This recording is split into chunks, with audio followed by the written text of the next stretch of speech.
아니. 2022년 노벨문학상 수상자는 아니 테레즈 블랑슈 에르노.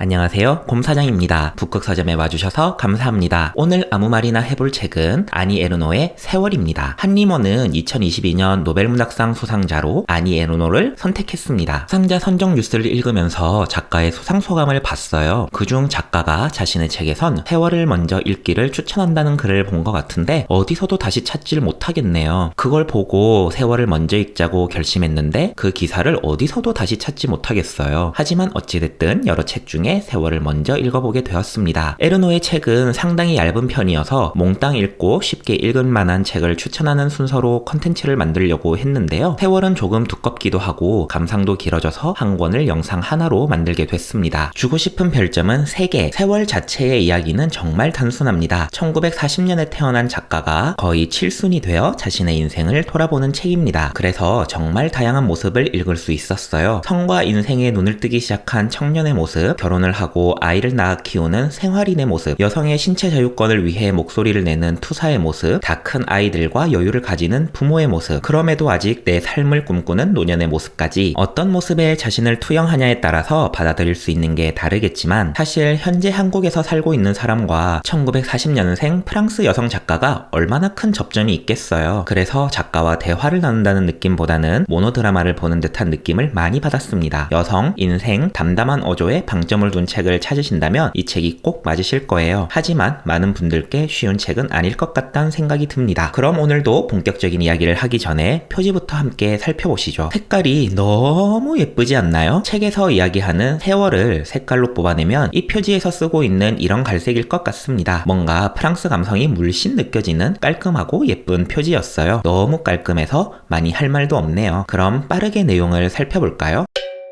조금 독특한 점이라면 일단 작가가 살아온 세월 자체가 상당한 격동기라는 점이죠. 세계 2차 대전을 거치고 프랑스 내부에서도 상당한 정치적 격동기를 보냈으며 본인 스스로도 결혼, 출산, 이혼을 거치며 부침이 많았고 나이가 든 후엔 기술적인 발전도 엄청나게 커졌으니까요. 하지만 그런 엄청난 격동기를 서술하는 데에 반해 문장 자체는 무척 무미건조합니다. 감정이 거의 드러나지 않아요. 그리고 단어의 나열들로만 진행되는 문단이 상당히 많죠. 저는 이 책을 마치 떨어지는 모래시계처럼 느꼈습니다. 크게 드러나지 않는 감정, 단어의 나열, 짧은 문장들이 시계 속에서 떨어지는 모래알 같아요. 정말 아무런 감정의 동요 없이 떨어지기만 합니다. 이 책이 많은 분들에게 어려울 거라고 생각하는 점과 이 책을 조금 나이가 있으신 분들에게 적극 추천하고 싶은 지점이 바로 이것입니다. 하지만 아무런 색채 없이 덤덤하게 열거하는 기억 속의 명사들을 읽고 있으면 저도 잊고 있었던 제 인생의 기억들이 끄집어 올라옵니다. 그녀가 늘어놓는 단어의 콜라주에 저도 하나 덧붙이고 싶은 게 생기고 그걸 마중물 삼아 조금씩 얼어붙어 밑으로 가라앉아 있던 기억의 조각들이 하나씩 끄집어져 나오지 않겠어요? 정말 상당히 독특한 경험이었습니다. 작가와 대화하는 게 아니라 흘러가는 작가의 단어를 보면서 제 단어를 끄집어내는 경험이요. 어떤 감정들은 나이가 좀 더 들고서야 더 깊게 느껴지는 게 있습니다. 정확하게 어떤 감정들이 그런지 그리고 그런 마음을 뭐라고 불러야 하는지는 모르겠네요. 하지만 한 가지 확실한 것은 나이를 먹으며 느끼는 다양한 감정들, 연륜과 현명함, 고집과 아집,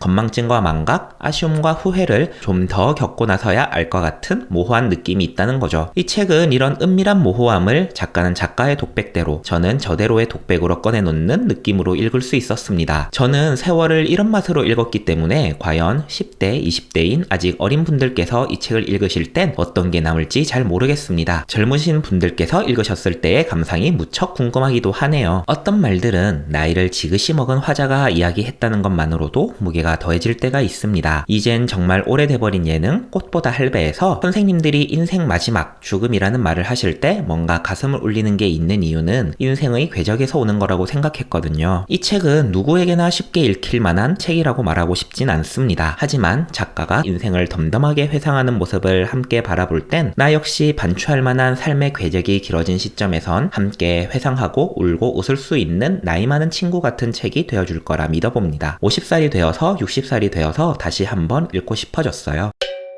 세월에 대한 이야기는 여기까지입니다. 이 책을 읽으면서 떠오른 영화가 있어요. 바로 리처드 링클레이터 감독의 보이후드입니다. 보이후드는 6살 소년이 18살이 될 때까지를 다룬 영화입니다. 이 영화엔 정말 색다른 점이 있는데 12년 동안 똑같은 배우들로 한 장면씩 찍어서 시간의 흐름을 그대로 담아낸 영화입니다. 아이가 6살 때부터 스크린에 담겨 18살이 되는 모습이 그대로 담겨 있어요. 이 책이 작가가 어렸을 때부터 노인이 될 때까지의 세월을 열거하고 있다면 이 영화는 어린아이가 성인이 될 때까지를 담고 있다는 차이가 있긴 하네요. 하지만 담담한 이야기 풀이와 삶의 궤적을 떠올리게 한다는 점은 놀랄 정도로 닮았어요. 그리고 두 작품 모두 내 삶을 되돌아보고 싶게 만든다는 공통점이 있었습니다. 책도 영화도 그리고 이 영상도 재미있게 봐주셨으면 좋겠네요. 함께 해주셔서 감사합니다. 다음에 또 만나요.